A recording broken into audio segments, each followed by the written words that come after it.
সুপ্রিয় দর্শকবৃন্দ, রাতুল এক্সপিডিশনের নতুন একটি পর্বে আপনাদের সবাইকে স্বাগতম। আমি এখন আছি রাজশাহী বিভাগের নাটোর জেলার বাগাতিপাড়া উপজেলার একটি স্থানে। আপনারা এখন দেখতে পাচ্ছেন যে আমার পিছনে কিন্তু একটি পুরাতন ভবন। আসলে যারা রাতুল এক্সপিডিশনের সঙ্গে এতদিন ধরে আছেন তারা কিন্তু সবাই জানেন যে আমি জুবাইর হাসান রাতুল। আমি কিন্তু আপনাদের এই ঘুরে ঘুরে প্রাচীন যে জায়গাগুলো আছে সেই জায়গাগুলো কিন্তু দেখানোর চেষ্টা করি।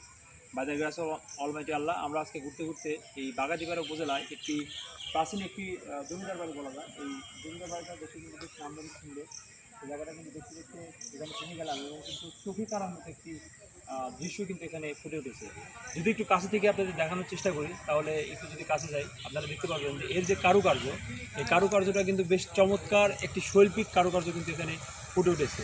আর আরও যদি কাছে থেকে দেখা যায় তাহলে দেখতে পারবেন যে এর যে শৈল্পিক নিদর্শনটা সেটা কিন্তু প্রতিটা ভাজে ভাজে মনে হচ্ছে যে শিল্পীর তুলিতে আঁকা, রং তুলিতে এই শৈল্পিক কাজটা করা। যদি একটু কাছে যাই তাহলে আপনাদের দেখাবো। দেখুন,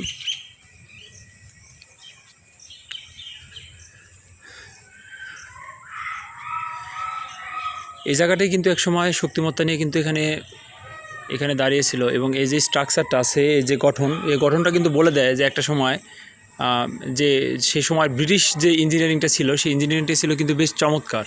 আর আমার কাছে দেখে কিন্তু এটা মনে হচ্ছে বেশ প্রাচীন একটি জায়গা। আমার কাছে বেশ ভালো লাগতেছে। আর প্রাচীন জায়গাগুলো দেখতে ভালো লাগার আরেকটা বড় কারণ হচ্ছে, প্রাচীন জায়গাগুলো দেখলে কিন্তু বোঝা যায় যে প্রাচীন সময়ে বা ব্রিটিশ সময়ে যে ইঞ্জিনিয়ারিংগুলো ছিল সেই ইঞ্জিনিয়ারিংগুলো ছিল কিন্তু বর্তমান সময় থেকে বেশ চমৎকার, বেশ নান্দনিক এবং দেখতেও কিন্তু বেশ মার্জিত। আসলে আমরা এখন যে সময় বসবাস করতেছি এই সময়ের নিদর্শনগুলো কিন্তু আজ থেকে 50 বছর, 100 বছর বা 200 বছর পরে কিন্তু পরবর্তী জেনারেশনের কাছে কিন্তু এটা একটা নিদর্শন হিসাবে কিন্তু দাঁড়িয়ে থাকবে। যেমন দাঁড়িয়ে আছে হচ্ছে এই গিরিশ ধামটা।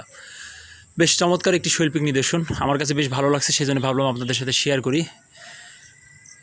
যদি একটু কাছে যাই তাহলে দেখতে পারবেন। আর সবচেয়ে মজার ব্যাপার হচ্ছে এখানে কিন্তু এখনও মানুষজন বসবাস করে। এর সামনে কিন্তু রয়েছে একটি চমৎকার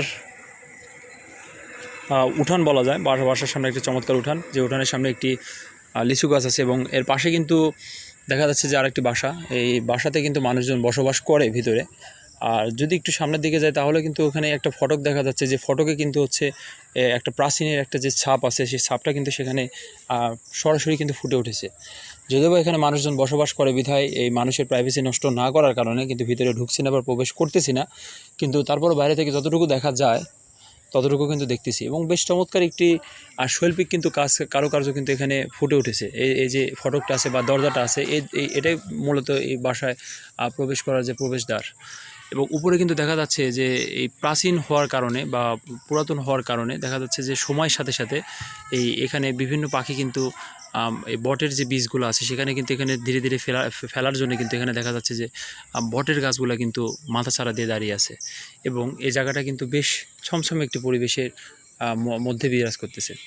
আর আমার কাছে কিন্তু জায়গাটা দেখতে বেশ চমৎকার লাগতেছে। আর আপনারা যারা রাতুল এক্সপিডিশনের সঙ্গে থাকেন তারা কিন্তু জানেন যে আমি মোহাম্মদ জুবাইর হাসান রাতুল আপনাদের কিন্তু সবসময় ঘুরে ঘুরে বাংলাদেশে যে প্রাচীন যে জায়গাগুলো আছে সেই জায়গাগুলো কিন্তু আমি আপনাদের দেখানোর চেষ্টা করি। আর এখন মোটামুটি কিছুক্ষণ আগে হচ্ছে বৃষ্টি হয়েছে, বৃষ্টি হওয়ার জন্য কিন্তু এই জায়গাটা কিন্তু আরও বেশি কিন্তু চমৎকার লাগতেছে দেখতে। আমার কাছে বেশ ভালো লাগতেছে। আশা করি যে আপনারা যারা দেখতেছেন বা দেখবেন আর সামনে, তাদের কাছেও কিন্তু বেশ ভালোই লাগবে এই পরিবেশে এই জায়গাটি।